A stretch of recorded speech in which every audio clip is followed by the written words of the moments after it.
Hello दोस्तों, आप सभी का स्वागत है जीके विद सक्सेस चैनल पर। लुसेंट प्राचीन भारत का चैप्टर इस्लाम धर्म के सरल भाषा में हम लोग समझने का प्रयास करेंगे और याद करने का प्रयास करेंगे। ठीक है, शुरुआत करते हैं। इस्लाम धर्म। तो इस्लाम धर्म के संस्थापक हज़रत मोहम्मद साहब थे। अगर संस्थापक की बात करें तो हज़रत मोहम्मद साहब थे और हज़रत मोहम्मद साहब का जन्म 570 ईस्वी में मक्का में प्रमुख कुरैशी कबीले में हुआ था। उनके पिता अब्दुल्ला और माता आमिना थी। उनका लालन पालन उनके चचा अबू तालिब ने किया था। तो यहाँ पर 4 प्रश्न है। ठीक है, कि इस्लाम धर्म के संस्थापक तो हज़रत मोहम्मद साहब थे और उनका जन्म कहाँ हुआ था। तो उनका जन्म मक्का में हुआ था, 570 ईस्वी में हुआ था। किस कबीले में हुआ था, तो कुरैशी कबीले में हुआ था। उनके पिता अब्दुल्ला थे, माता आमना थी और उनके चचा अबू तालिब थे।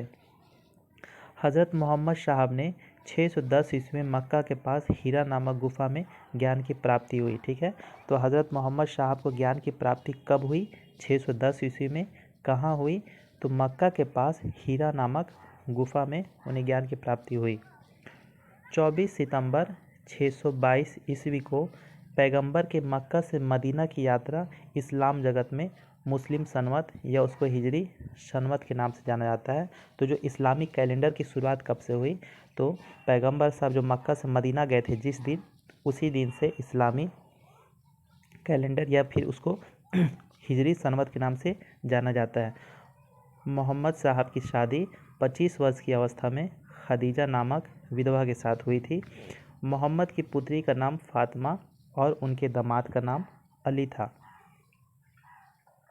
देवदूत जिब्राइल ने पैगंबर मोहम्मद साहब को कुरान अरबी भाषा में संप्रेषित किया था। तो कुरान जो है वो अरबी भाषा में है और जिब्राइल जो देवदूत थे उन्होंने मोहम्मद साहब को संप्रेषित किया था। कुरान इस्लाम धर्म का पवित्र ग्रंथ है। यह पवित्र ग्रंथ 114 अध्याय में बटी हुई है एवं इसमें 63-60 पद है। पैगंबर मोहम्मद साहब ने कुरान की शिक्षाओं का उपदेश दिया। हज़रत मोहम्मद साहब की मृत्यु 8 जून 632 ईस्वी को हुई। इन्हें मदीना में दफनाया गया। मोहम्मद साहब की मृत्यु के बाद इस्लाम सुन्नी तथा शिया नामक 2 पंथों में विभाजित हो गया। जब मोहम्मद साहब की मृत्यु हो गई तो इस्लाम धर्म 2 भाग में बट गया, एक सुन्नी एक शिया। सुन्नी उन्हें कहते हैं जो सुन्ना में विश्वास करते हैं। सुन्ना पैगंबर मोहम्मद साहब के कथनों तथा कार्यों का विवरण है। शिया अली की शिक्षाओं में विश्वास करते हैं तथा उन्हें मोहम्मद साहब का न्यायसम्मत उत्तराधिकारी मानते हैं। अली मोहम्मद साहब के दामाद थे। ठीक है, तो एक मोहम्मद साहब हैं और एक उनके दामाद अली हैं। जो लोग मोहम्मद साहब के कई बातों को मानते हैं तो उन्हें सुन्नी कहा जाता है और जो अली की शिक्षाओं में विश्वास करते हैं उन्हें शिया कहा जाता है। अली की 661 ईस्वी में हत्या कर दी गई।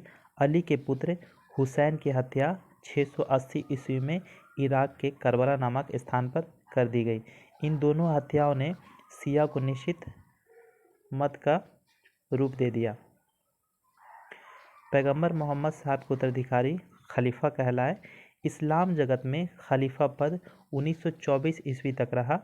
1924 ईस्वी में इसे तुर्की के शासक मुस्तफ़ा कमाल पाशा ने समाप्त कर दिया। ठीक है, इब्न इशाक सर्वप्रथम पैगंबर साहब का जीवन चरित्र लिखा। तो पैगंबर साहब का सर्वप्रथम जीवन चरित्र किसने लिखा? इब्न इशाक ने लिखा। मोहम्मद साहब पैगंबर के जन्मदिन पर ईद ए मिलादुल नबी पर्व मनाया जाता है। भारत में सर्वप्रथम इस्लाम का आगमन अरबों के जरिए हुआ। 712 ईस्वी में अरबों ने सिंध जीत लिया और सबसे पहले भारत के इसी भाग में इस्लाम एक महत्वपूर्ण धर्म बना। नमाज के दौरान मुसलमान मक्का की तरफ मुँह करके खड़े होते हैं। भारत में मक्का पश्चिम की ओर पड़ता है और मक्का की ओर की दिशा किबला कहा जाता है। तो दोस्तों, हम लोगों ने इस्लाम धर्म के बारे में कुछ महत्वपूर्ण बातों को समझने का प्रयास किया। आपको ये वीडियो कैसी लगी? Thank you. अगर आप इससे संबंधित कुछ सुझाव देना चाहते हैं तो प्लीज़ कमेंट में ज़रूर बताएं।